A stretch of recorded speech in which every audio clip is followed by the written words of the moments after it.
moi à Calakmul, une ville située dans l'État mexicain de Campeche dans la partie sud du Mexique. Elle est environ à 35 km au nord de la frontière avec le Guatemala. Calakmul est majoritairement connue pour la réserve de biosphère, qui est une aire protégée par l'UNESCO depuis 1993. Tout près de la réserve se trouve une vraie grotte à chauves-souris. Au crépuscule, les chauves-souris commencent à sortir sous une forme d'une énorme tornade. Et il n'y en a pas que 2 ou 3. Selon les derniers recensements officiels, la grotte compterait plus de 4 millions de chauves-souris. Suivez-moi dans cette expérience unique dans le monde, à la rencontre des chauves-souris.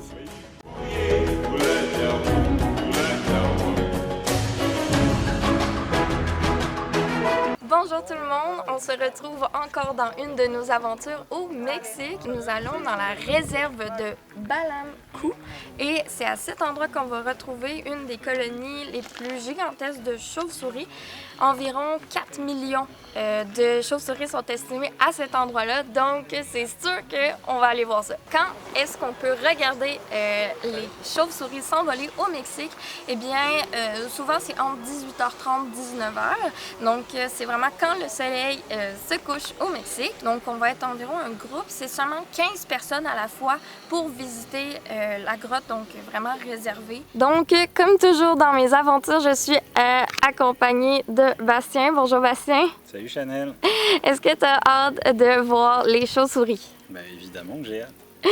Et toi Bastien, comme on sait, tu es le spécialiste des chauves-souris mexicaines. Il paraît.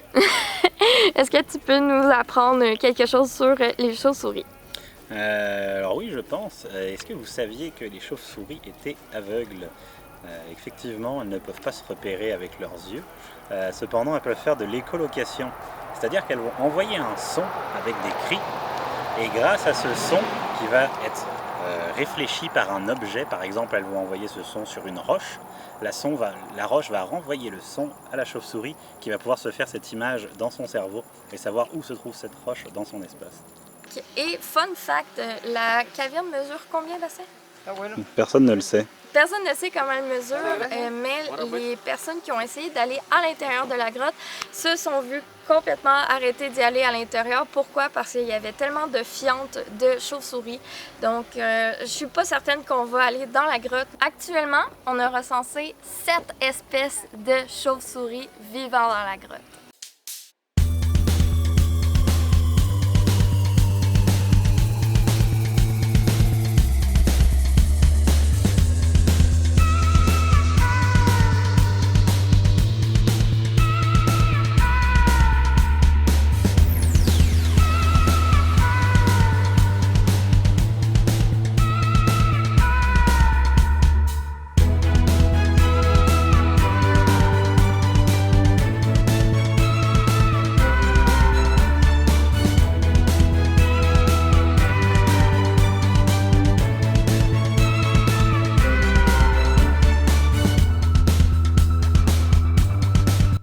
On connaît mieux nos chauves-souris, allons voir la grotte. Allez, hop!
Faut les éviter. Là, faut qu'elle fasse confiance à leur écolocation.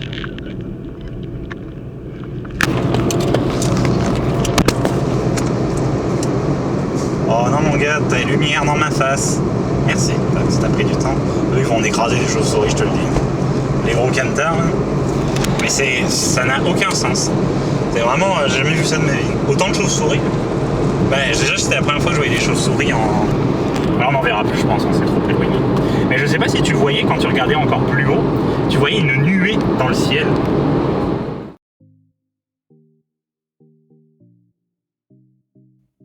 Bonjour YouTube, bienvenue chez moi. Aujourd'hui, nous allons parler de chauves-souris, comme vous avez pu voir dans le vlog, plus précisément de la magnifique réserve de Balam-Cou. Comme vous avez pu voir, nous avons eu la chance d'assister à une envolée nocturne de plus de 4 millions de chauves-souris. Une des questions que vous devez vous poser forcément, c'est pourquoi qu'on n'est pas allé directement dans la grotte? Eh bien, il y a beaucoup de réponses à ce sujet. Premièrement, il faut savoir que c'est pas très sécuritaire de visiter des grottes de chauves-souris. En effet, une des premières raisons est que les chauves-souris peuvent nous transmettre des zoonoses. C'est quoi?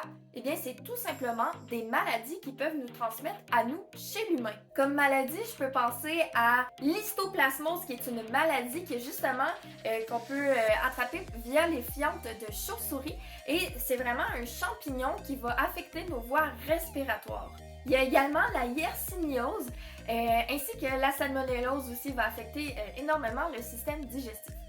Par la morsure, il y a une maladie qu'on peut attraper, et bien vous la connaissez, et c'est la rage. Le pronostic n'est pas assez favorable. Malheureusement, il y a un taux élevé de décès par la rage si la maladie n'est pas prise en charge rapidement.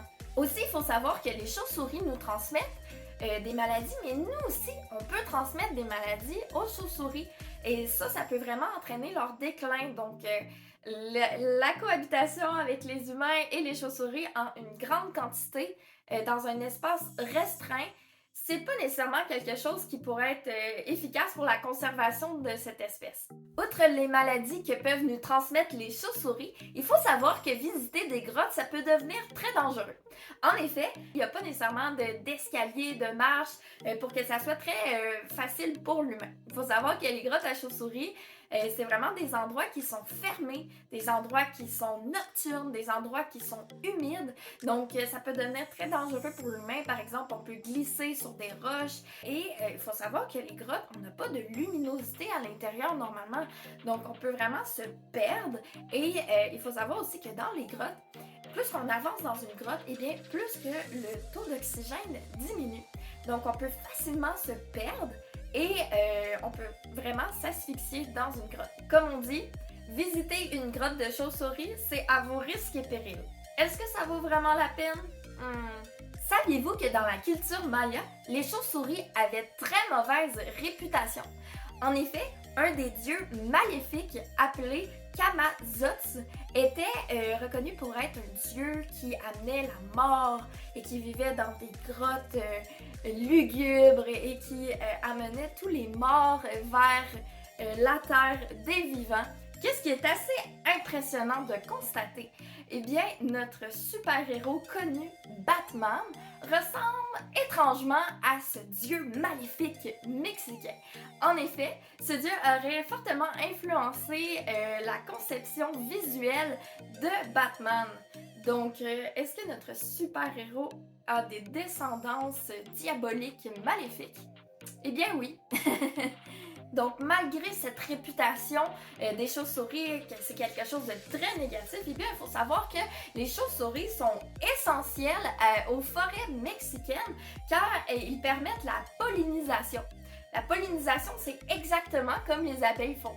Les chauves-souris vont aller voir les plantes pour aller s'abreuver de leur nectar et au niveau de leurs pattes et des poils faciaux, ils vont apporter une certaine quantité de pollen chez d'autres plantes, chez d'autres fleurs et c'est ce qui va faire la reproduction des plantes. on pense que les chauves-souris sont vraiment négatifs, bien elles sont vraiment essentielles à la croissance de la forêt luxuriante de Calakmul. Saviez-vous que plus de 67 espèces de plantes nécessitent les chauves-souris et c'est environ plus de 360 espèces qui, elles aussi, nécessitent les besoins de la chauve-souris pour la pollinisation.